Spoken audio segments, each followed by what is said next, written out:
What if I told you that almost every construction in technical art is built using just lines and angles? Let's see how. इस chapter में हम शुरू करेंगे बिल्कुल basic से, जैसे कि पॉइंट, लाइन, रे, line segment, to different types of lines, different types of angles, all the relationships. इनके साथ साथ कुछ वर्कशीट्स और बहुत सारे important exam points.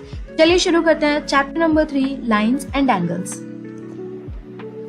सबसे पहले आता है पॉइंट. पॉइंट क्या होता है? पॉइंट हमें एक एग्जैक्ट पोजीशन बताता है किसी चीज की.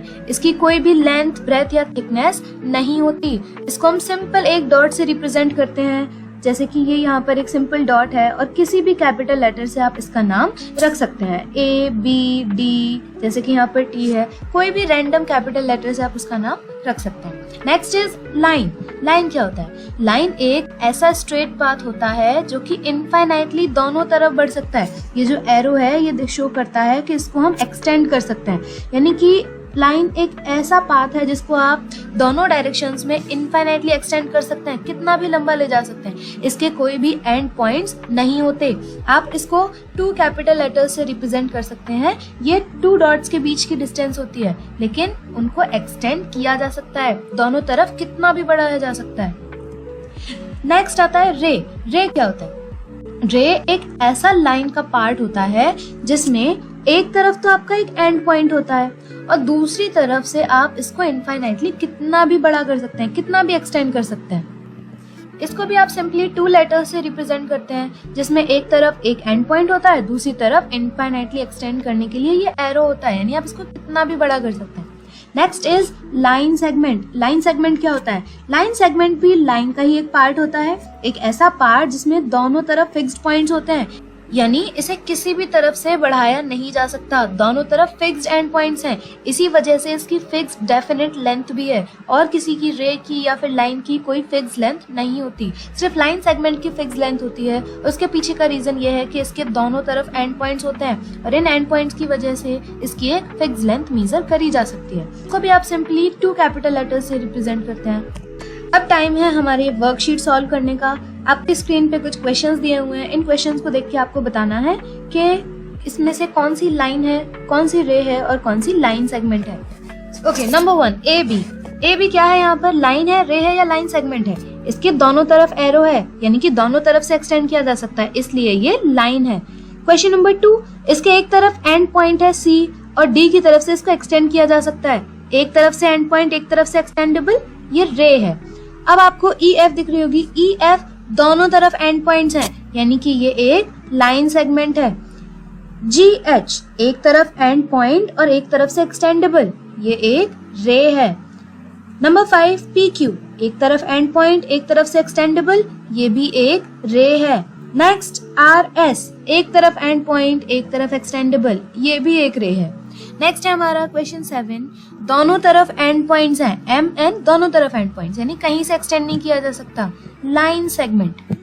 नेक्स्ट क्वेश्चन नंबर 8, XY दोनों तरफ एरो है, यानी दोनों तरफ से एक्सटेंडेबल है, यानी कि ये एक लाइन है.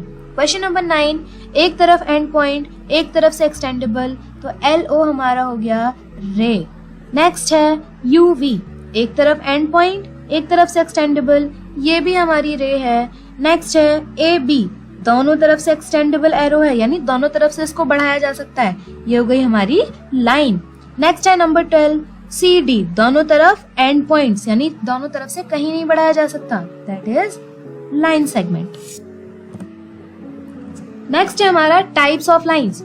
अलग अलग तरीके की लाइंस हम सीखेंगे. यहाँ पर कितने तरीके की लाइंस होती हैं? सबसे पहला इंटरसेक्टिंग लाइंस, दो ऐसी लाइन जो एक दूसरे को क्रॉस करके जा रही हो, जैसे कि आपको स्क्रीन पे दिख रहा है, तो ऐसी लाइंस को हम इंटरसेक्टिंग लाइंस कहते हैं. और ये नेक्स्ट है पैरेलल लाइंस. पैरेलल लाइंस वो लाइंस होती हैं जो कभी भी नहीं मिलती आपस में, यानी कि इनको कितना भी बढ़ा लिया जाए ये हमेशा एक दूसरे के बराबर बराबर चलती जाती हैं, लेकिन कभी भी आपस में मिलती नहीं है. पैरेलल लाइंस को हम इस सिंबल से रिप्रेजेंट करते हैं, यानी कि अगर मैं बोलूं कि AB जो हमारी लाइन है वो CD के पैरेलल है, तो इसको हम टेक्स्ट फॉर्म में कैसे लिखेंगे? AB is parallel to CD. Next है हमारी परपेंडिकुलर लाइंस. दो ऐसी लाइंस जो एक दूसरे को बिल्कुल 90 डिग्री पे बाइसेक्ट कर रही हो, ऐसी लाइंस को हम परपेंडिकुलर लाइंस कहते हैं। जैसा कि आपको स्क्रीन पे दिख रहा है, ये 90 डिग्री का एंगल बनाते हुए दो लाइन आपस में कट हो रही हैं। अब इसी परपेंडिकुलर लाइन को आप किसी भी डायरेक्शन में बना सकते हैं। ये भी परपेंडिकुलर लाइंस हैं, ये भी परपेंडिकुलर लाइंस हैं, ये भी परपेंडिकुलर लाइंस हैं और ये भी परपेंडिकुलर लाइंस हैं। बस आपको ये मेक श्योर करना है कि एक लाइन दूसरी लाइन पे जब टच हो रही है तो वो 90 डिग्री का एंगल बना रही हो। नेक्स्ट है हमारा transversal line. What is transversal? Transversal line एक ऐसी लाइन होती है जो कि दो या दो से ज्यादा लाइंस को कट करके जा रही हो अलग अलग पॉइंट्स पे। जैसा कि आपको स्क्रीन पे दिख रहा है, कोई भी दो रैंडम लाइंस हैं, उसको एक लाइन बीच में से कट कर रही है, तो वो जो कट करने वाली लाइन है वो हमारी ट्रांसवर्जल लाइन है। अब another worksheet to practise the types of lines we have learned. पहला क्वेश्चन है हमारा AD and BC। AD and BC एक दूसरे को कट करते हुए जा रही हैं एक रैंडम एंगल से, तो ये क्या हो गई? Intersecting lines. नेक्स्ट हमारी है PQ एंड RS। ये बिल्कुल बराबर बराबर है एक दूसरे के, और अगर हम इनको कितना भी एक्सटेंड करें आपस में जाके नहीं मिलेंगी। इनके बीच की डिस्टेंस हर पॉइंट पे सेम होगी। आप कहीं भी मेजर करेंगे इनके बीच की डिस्टेंस सेम आएगी। यही रीजन है कि कहीं भी जाकर नहीं मिलती। ये हो गई हमारी पैरेलल लाइंस। नंबर थर्ड है आपकी AB एंड CD। ABCD ये दोनों लाइंस 90 डिग्री बनाते हुए एक दूसरे को कट कर रही हैं, यानी कि क्या हो गई? ये हो गई आपकी परपेंडिकुलर लाइंस। नेक्स्ट हमारा MN एंड PQ। ये दो लाइंस बिल्कुल बराबर बराबर जा रही हैं एक दूसरे के, इनके बीच की डिस्टेंस भी सेम है, तो ये क्या है? Parallel lines. नेक्स्ट हमारी AB एंड XY। ये एक रैंडम एंगल पे एक दूसरे को कट करते हुए जा रहे हैं, यानी कि ये हमारी intersecting lines. Next number 6 PQ and RS एक दूसरे को बिल्कुल 90 डिग्री का एंगल बनाते हुए कट कर रहे हैं, यानी कि क्या हो गए? Perpendicular lines. Next AB and CD बिल्कुल बराबर बराबर एक दूसरे के साथ साथ चल रहे हैं, यानी कि क्या हो गए? Parallel lines. Next LM and PQ एक दूसरे को 90 डिग्री पे बाइसेक्ट कर रहे हैं, यानी क्या हो गए? Perpendicular lines. Next CD and AB एक दूसरे को रैंडम एंगल पे कट कर रहे हैं ऐसे, यानी कि इंटरसेक्टिंग लाइंस। लास्ट है आपकी PQRS जिसको TU कट करते हुए जा रही है। यहाँ पर TU जो है ये दो लाइंस को कट कर रही है, इसी वजह से ये क्या हो गई? Transversal line. नेक्स्ट टॉपिक है हमारा angle. What is an angle? Angle क्या होता है? एंगल हमारा दो रेस से मिलके बनता है। ऐसी दो रेस जिनके जो एंड पॉइंट्स हैं वो कॉमन हो, यानी कि दोनों के एंड पॉइंट्स एक ही जगह आके मिल रहे हो। आपको AB रे दिख रही है जिसमें B एंड पॉइंट है और A आपका एक्सटेंडेबल पॉइंट है, ये एक रे हो गई। एक दूसरी रे है हमारी BC जिसमें B एंड पॉइंट है और C एक्सटेंडेबल पॉइंट है। तो ये दो रेज हैं जिनका कॉमन फिक्स्ड पॉइंट एक ही है, B। इस वजह से ये दो मिलके आपस में एक एंगल बना रही हैं। एक एंगल जो है उसे आप सिंपली इस सिंबल से डिनोट करते हैं। ये सिंबल आपका एंगल शो करता है और आप कोई भी 3 लेटर्स का यूज करके किसी एंगल को रिप्रेजेंट करते हैं। Angle bisector. एंगल बाइसेक्टर क्या होता है? एंगल बाइसेक्टर एक ऐसी रे होती है जो एंगल को बिल्कुल बीच में से कट करके जा रही हो, जैसे कि यहाँ पर है BP। BP एक ऐसी लाइन है जो एंगल ABC को बिल्कुल मिड में से कट कर रही है, यानी कि एंगल ABP और एंगल PBC ये दोनों क्या है? आपस में इक्वल हैं। तो एंगल बाइसेक्टर एक ऐसी लाइन जो एंगल को बिल्कुल बीच में से कट करके जा रही होती है, उसे कहते हैं। नेक्स्ट है हमारा parts of an angle. Angle के कितने पार्ट्स होते हैं? एंगल जो होता है हमारा वो दो रेज से मिलके बनता है। उस रेज को हम बोलते हैं आर्म्स, यानी कि AB ये एक आर्म है, BC भी एक क्या है? आर्म है। और वो पॉइंट जहाँ पर दोनों एंड पॉइंट्स मिल रहे हैं, यानी जो उनका कॉमन एंड पॉइंट है वो क्या है? वो हमारा वर्टेक्स है। तो वर्टेक्स इस ऐसा कॉमन एंड पॉइंट होता है जहाँ पर दोनों रेज मिल रही होती हैं, और आर्म्स दो रेज जो मिलकर एंगल बना रही होती है उनको कहते हैं। नेक्स्ट है हमारा टाइप्स ऑफ एंगल्स। एंगल्स के कितने टाइप्स होते हैं? एंगल मेजरमेंट के हिसाब से देखा जाए तो एंगल के 6 टाइप्स होते हैं। Number 1 acute angle. Acute angle एक ऐसा एंगल होता है जो कि 90 डिग्री से छोटा होता है, यानी कि 1 डिग्री से लेकर 89 डिग्री तक के जितने भी मेजर के एंगल होंगे वो सारे के सारे हमारे एक्यूट एंगल होंगे। 90 डिग्री से छोटे सभी एंगल्स हमारे एक्यूट एंगल कहलाते हैं। Right angle. What is right angle? जो कि एक राइट एंगल एक एग्जैक्ट 90 डिग्री मेजरमेंट वाला एंगल होता है, यानी कि 90 डिग्री जब एंगल बनेगा तो उसको हम राइट एंगल बोलेंगे। नेक्स्ट है हमारा ऑब्ट्यूस एंगल। ऑब्ट्यूस एंगल एक ऐसा एंगल होता है जो 90 डिग्री से तो बड़ा हो लेकिन 180 से छोटा हो, यानी कि 91 डिग्री से लेकर 179 डिग्री तक जितने भी मेजर एंगल होंगे वो सारे के सारे हमारे ऑब्ट्यूज एंगल होंगे। नेक्स्ट है हमारा स्ट्रेट एंगल। स्ट्रेट एंगल यानी स्ट्रेट लाइन। स्ट्रेट एंगल से पता चल रहा है एक स्ट्रेट लाइन की बात चल रही है, यानी जो एक स्ट्रेट लाइन होती है ना वो एक स्ट्रेट एंगल होता है। ऐसा क्यों? क्योंकि ये बिल्कुल 180 डिग्री मेजर का एंगल बना रहा होता है। तो 180 डिग्री जो मेजर वाला एंगल होता है उसको हम स्ट्रेट एंगल बोलते हैं। नेक्स्ट है हमारा रिफ्लेक्स एंगल। रिफ्लेक्स एंगल एक ऐसा एंगल होता है 180 से जो बड़ा हो लेकिन 360 से छोटा हो, यानी 180 डिग्री से लेकर 359 डिग्री तक जितने भी एंगल्स हैं वो सारे हमारे रिफ्लेक्स एंगल हैं। What is complete angle? Last है हमारा complete angle. Complete angle exact 360 degree का एंगल जो होता है उसको हम कंप्लीट एंगल बोलते हैं। अब आती है हमारी वर्कशीट। कुछ एंगल्स आपको स्क्रीन पर दिख रहे हैं, उस एंगल्स को देखकर आपको बताना है कि वो कौन से टाइप का एंगल है। पहला है आपका AOB, दोनों रेज एक दूसरे के पास जा रही हैं, 90 से छोटा यानी अक्यूट एंगल। नेक्स्ट है आपका PQR, बिल्कुल सीधी लाइन में यानी स्ट्रेट लाइन में है, यानी कि ये स्ट्रेट एंगल है 180 डिग्री का बनाते हुए। थर्ड है आपका LMN, दोनों रेज एक दूसरे से दूर जा रही हैं यानी 90 से ज्यादा है, ऑब्ट्यूज एंगल। नेक्स्ट है आपका UTV, परपेंडिकुलर है 90 डिग्री दिख रहा है यानी कि ये हो गया हमारा राइट एंगल। नेक्स्ट है आपका BOA, दोनों लाइंस एक दूसरे से दूर जा रही हैं यानी कि 90 से बड़ा, ऑब्ट्यूज एंगल। नेक्स्ट है आपका ZXY, दोनों रेज एक दूसरे के पास जा रही हैं 90 से छोटा, अक्यूट एंगल।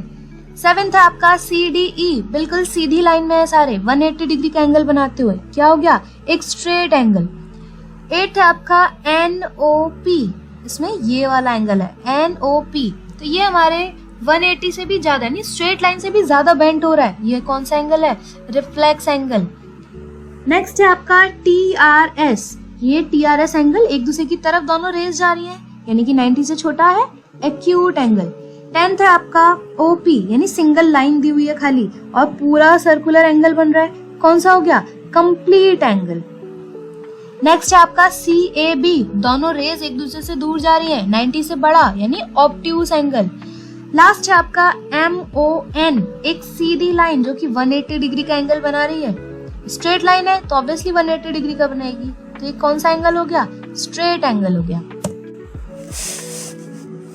नेक्स्ट टॉपिक है हमारा एंगल रिलेशनशिप्स। कुछ रिलेशनशिप्स आपको दी हुई हैं एंगल्स के बीच की, ये कुछ पेयर्स दिए हुए हैं जो एग्जाम्स के लिए बहुत ज्यादा जरूरी है। फर्स्ट है आपका कॉम्प्लीमेंट्री एंगल्स, दो ऐसे एंगल्स जिनका सम 90 डिग्री हो, ऐसे दो एंगल्स को हम कॉम्प्लीमेंट्री एंगल्स कहते हैं। यानी सबसे पहला पॉइंट, किसी दो एंगल्स के ग्रुप को ही हम कॉम्प्लीमेंट्री एंगल्स बोलेंगे और इनका सम जो होगा वो हमेशा एक राइट एंगल होगा यानी 90 डिग्री होगा। तो कोई से भी दो एंगल्स 45 डिग्री हो गया, या फिर 30 एंड 60 हो गया, या फिर 20 एंड 70 हो गया, ये ऐसे ग्रुप्स हैं एंगल्स के जिनका सम 90 डिग्री है, यानी कि ये सारे के सारे कॉम्प्लीमेंट्री एंगल्स हैं। नेक्स्ट है हमारा सप्लीमेंट्री एंगल्स। सप्लीमेंट्री एंगल्स वो एंगल्स होते हैं जिनका सम 180 डिग्री हो, यानी कि कोई भी दो ऐसे एंगल्स जिनको जब हम ऐड करें तो हमारा आंसर एक स्ट्रेट लाइन यानी कि 180 डिग्री आए। कोई से भी दो एंगल्स देख लीजिए, 100 प्लस 80, 110 एंड 70, 105 एंड 75, ये ऐसे ग्रुप्स हैं जिनका सम हमेशा 180 आएगा, यानी कि इन सभी एंगल्स को हम सप्लीमेंट्री एंगल्स का ग्रुप बोलेंगे, यानी ये सारे सप्लीमेंट्री एंगल्स के पेयर हैं। नेक्स्ट है हमारा एडजेसेंट एंगल्स। एडजेसेंट एंगल्स दो ऐसे एंगल्स होते हैं जिनके बीच में एक वर्टेक्स कॉमन हो, इनके बीच में एक कॉमन साइड हो। तो कोई भी दो आपस में जुड़े हुए एंगल्स जिसमें एक कॉमन साइड हो और इनका वर्टेक्स भी सेम हो, ऐसे दो एंगल्स को हम एडजेसेंट एंगल्स बोलते हैं। यानी एडजेसेंट एंगल्स एक ऐसा पेयर ऑफ एंगल्स है जिसमें एक कॉमन वर्टेक्स और एक कॉमन आ होनी चाहिए। नेक्स्ट है आपका लीनियर पेयर। लीनियर पेयर क्या होता है? नाम से ही पता चल रहा है कि दो ऐसे एंगल्स जो एक स्ट्रेट लाइन पे बन रहे हो। अब स्ट्रेट लाइन पे बन रहे हैं यानी कि उन दोनों एंगल्स का सम हमेशा 180 होता है। लास्ट है आपका वर्टिकली ऑपोजिट एंगल्स, यानी कि दो ऐसे एंगल्स जो एक दूसरे को ऑपोजिट साइड में हो। ये कब बनते हैं? जब भी हम कोई भी दो लाइन जब एक दूसरे को इंटरसेक्ट करके जाती हैं तो उनके आपस में जो आमने सामने वाले एंगल्स होते हैं उनको हम वर्टिकली ऑपोजिट एंगल्स कहते हैं, और ये वर्टिकली ऑपोजिट एंगल्स हमेशा इक्वल होते हैं। Now, the last worksheet of this chapter, question number 1. Look at angle PQR, which point is the vertex? तो क्वेश्चन नंबर 1 में आपको बताना है ये PQR जो एंगल है इसमें वर्टेक्स कौन सा पॉइंट है। तो वो पॉइंट जहां पर दोनों रेज के एंड पॉइंट्स मीट कर रहे हैं, यानी कि Q हमारा क्या है, वर्टेक्स है।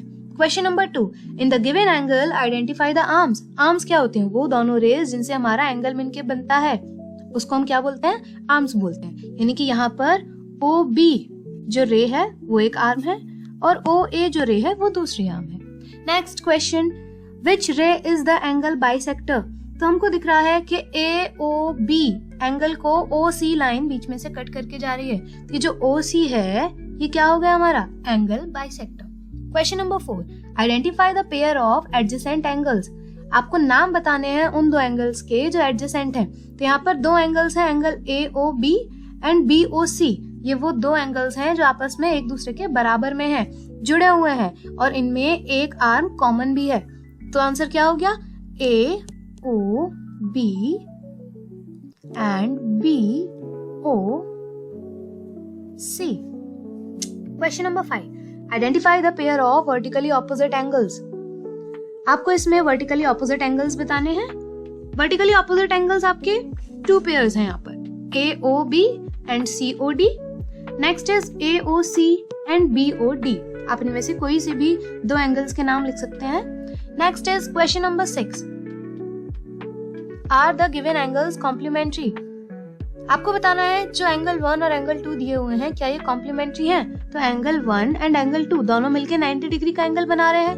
That's why yes these are complementary angles. Question number 7, identify the vertex of the given angle. तो just like question number 1, PRQ में आपको vertex बताना है। तो जहां पर दोनों रेज मिल रही हैं, यानी R जो है हमारा क्या है, vertex point है।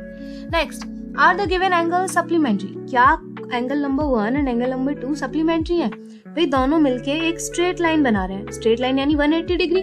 ऐसे दो एंगल्स जिनका सम 180 होता है उनको हम सप्लीमेंट्री एंगल्स बोलते हैं। That's why yes these both angles are supplementary angles. Question number 9, which ray divides the angle into 2 equal parts? इस एंगल जो आपको फिगर दिख रहा है इसमें कौन सी ऐसी रे है जो एंगल को 2 इक्वल पार्ट्स में डिवाइड कर रही है। It is very clear, OC जो लाइन है वो हमारे एंगल AOB को बिल्कुल बीच में से कट कर रही है। So answer is OC। What is OC? OC is angle bisector. Question number 10, identify the pair of adjacent angles. अब यहाँ पर आपको स्क्रीन पे 3 एंगल्स दिख रहे होंगे, AOB, BOC एंड COD। इसमें से आपको बताने हैं एडजेसेंट एंगल्स कौन से हैं। तो यहाँ पर angle AOB and BOC adjacent है। क्यों एडजेसेंट है? क्योंकि इनमें एक कॉमन रे आ रही है बीच में और एक कॉमन वर्टेक्स भी है। तो ये दोनों एंगल क्या हो गए, adjacent. Similarly angle BOC and COD भी एक दूसरे के एडजेसेंट है क्योंकि इसमें OC रे कॉमन है और ON का कॉमन वर्टेक्स है। नेक्स्ट, आप इनमें से कोई से भी दो एंगल्स के नाम लिख सकते हैं, AOB एंड BOC या फिर BOC and COD। Next, question number 11, identify the pair forming a linear pair. आपको उन दो एंगल्स के नाम लिखने हैं जो लीनियर पेयर बना रहे हैं। तो यहाँ पर 2 ही एंगल हैं और यही दोनों मिलके एक लाइन बना रहे हैं स्ट्रेट, यानी लीनियर पेयर हैं ये दोनों। तो एंगल POQ एंड QOR दोनों एंगल्स क्या कर रहे हैं, एक लीनियर पेयर बना रहे हैं।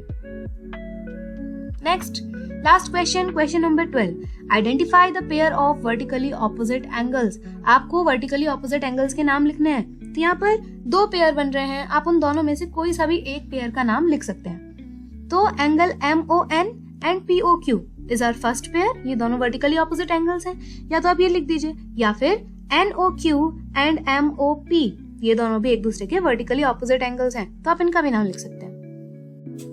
Now some important angle properties. Number 1, the sum of angles on a straight line is 180 degree. एक straight line पे जितने भी angles बन रहे होंगे उन सब का sum हमेशा 180 डिग्री होगा। Number 2, the sum of angles around a point is 360 degree.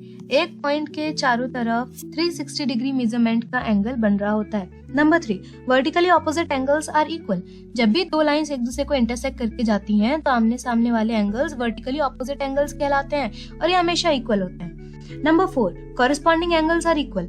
जब भी दो पैरेलल लाइंस को एक ट्रांसवर्सल लाइन कट करके जाती है तो वहां पर जो एक साइड में दोनों के ऊपर ऊपर वाले एंगल्स होते हैं या फिर नीचे नीचे वाले एंगल्स होते हैं उनको हम कॉरेस्पॉन्डिंग एंगल्स बोलते हैं और वो हमेशा इक्वल होते हैं, यानी कि ये वाला एंगल इस एंगल के इक्वल है, ऐसे ही ये वाला एंगल इस एंगल के इक्वल है, ऐसे ही ये वाला एंगल इस एंगल के इक्वल होगा और ये नीचे वाला एंगल इस एंगल के इक्वल होगा। Next is alternate interior angles are equal.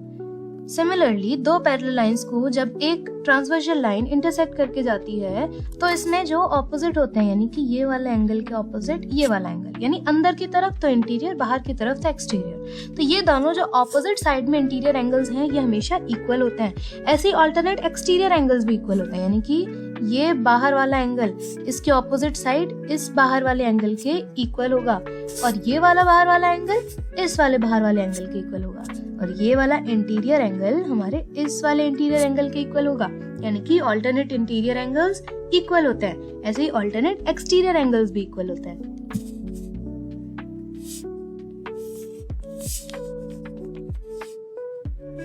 Our last point is interior angles on the same side of the transversal are supplementary, यानी कि एक पैरेलल लाइन को जब एक ट्रांसवर्सल लाइन कट करके जाती है तो एक साइड के जो एंगल्स होते हैं, यानी ये अंदर अंदर वाले दो एंगल्स, ये सप्लीमेंट्री एंगल्स हैं, मतलब इनका सम 180 डिग्री होगा। ऐसे ही ये बाहर बाहर वाले एंगल सिमिलर साइड पे हैं तो इनका सम 180 डिग्री होगा, यानी सप्लीमेंट्री एंगल्स होंगे ये। ऐसे ही ये दोनों एंगल्स भी सप्लीमेंट्री हैं और ये वाला एंगल ये वाले एंगल के भी सप्लीमेंट्री, यानी ये दोनों भी सप्लीमेंट्री एंगल्स हैं। लास्ट है आपका कुछ इंपॉर्टेंट की takeaways, points and lines. Point एक हमारा पोजीशन बताता है जो कि हम किसी भी कैपिटल लेटर से रिप्रेजेंट कर सकते हैं। लाइंस, लाइन एक ऐसा पाथ होता है जिसे दोनों डायरेक्शन से एक्सटेंड किया जा सकता है। रे एक ऐसा पाथ होता है जिसके एक तरफ एंड पॉइंट होता है और दूसरी तरफ से उसे हम कितना भी लंबा एक्सटेंड कर सकते हैं। लास्ट है आपका लाइन सेगमेंट। लाइन सेगमेंट एक ऐसा पाथ होता है जिसके दोनों तरफ एंड पॉइंट होता है। लाइन की कोई भी डेफिनेट लेंथ नहीं होती, रे की भी कोई डेफिनेट लेंथ नहीं होती, लेकिन लाइन सेगमेंट की डेफिनेट लेंथ होती है। लाइन सेगमेंट को मेजर किया जा सकता है। एंगल टाइप्स, टोटल कितने टाइप्स के एंगल होते हैं? नंबर 1 अक्यूट, जो 90 से छोटा हो, राइट एंगल जो एग्जैक्ट 90 डिग्री हो, ऑब्ट्यूस एंगल जो 90 से बड़ा हो, स्ट्रेट एंगल जो 180 डिग्री हो, रिफ्लेक्स एंगल जो 180 से भी बड़ा हो और कंप्लीट एंगल जो कि 360 डिग्री हो। नेक्स्ट है आपके एंगल पेयर्स, दो ऐसे एंगल्स जिनका सम 180 डिग्री हो, सप्लीमेंट्री। दो ऐसे एंगल्स जिनका सम 90 डिग्री हो, कॉम्प्लीमेंट्री।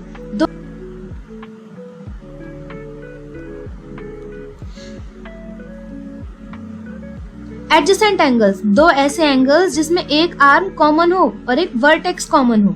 लीनियर पेयर्स, जिस स्ट्रेट लाइन पे जो एंगल बन रहे होते हैं उनको हम लीनियर पेयर बोलते हैं। लास्ट है आपकी कुछ कोर प्रॉपर्टीज, जैसे कि दो स्ट्रेट लाइंस जब एक दूसरे को इंटरसेक्ट करती हैं तो 4 एंगल्स बनते हैं जिसमें वर्टिकली ऑपोजिट एंगल्स आपके इक्वल होते हैं। नेक्स्ट है आपका एक स्ट्रेट लाइन पे जितने भी एंगल्स होंगे उन सबका सम हमेशा 180 डिग्री होगा और एक पॉइंट के चारों तरफ जो एंगल होता है वो हमारा 360 डिग्री होता है। So that's all for chapter 3, Lines and Angles, Technical Art. If you found this chapter helpful, subscribe to the channel so you don't miss the next chapter. This is Aprajita Singh signing off. Take care. See you in the next chapter.